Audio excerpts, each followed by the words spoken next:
Let's bring you the latest business news now on the programme. And Asian shares, well, they're seeing losses for a second day. That is possible delays in US stimulus and concerns about fresh pandemic lockdowns here in Europe are really knocking investor sentiment. Those reports of the world's biggest banks moved around illicit funds are not helping either. You can see down across the board there.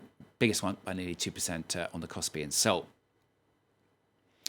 Now, the German airline Lufthansa has said it will cut more jobs and ground more planes as the coronavirus continues to really hammer the travel industry. The company says it's losing around 500 million euros a month.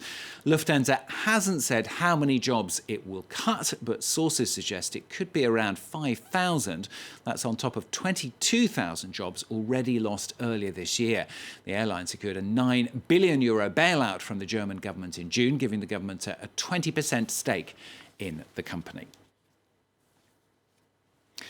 Now, parts of southern France have seen as much as a year's worth of rainfall in just a few hours. Now, local residents have been trying to clear up the considerable damage from the flash flooding, which looks likely to cost dearly, especially coming in the wake of the nation's coronavirus lockdown, which has already left many in precarious economic circumstances. Luke Traeger reports. It looks like a beach, but until the weekend, these were fields spread over an area the size of 14 football pitches. Flash flooding in southern France covered it with 10 centimetres of sand, leaving nothing for the animals to graze on. The grass is all underneath, and it can't grow anymore. And the animals can't eat. We need to clean and scrape everything off.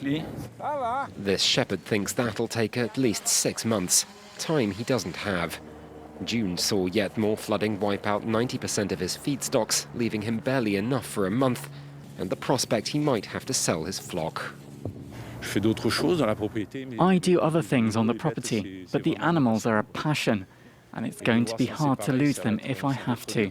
15 kilometres away, it's a similar story.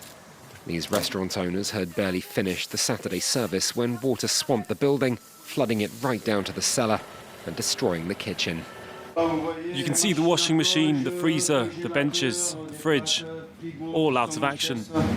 Out of action and closed for the foreseeable future. Yet another blow after months of forced shutdown due to the coronavirus pandemic.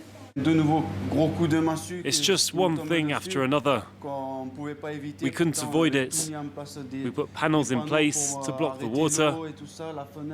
We blocked the kitchen window.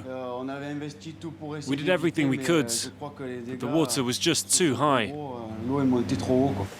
It's still too early to estimate the damages, but given how much of the southern department is affected, locals fear the worst. That's all the latest business news.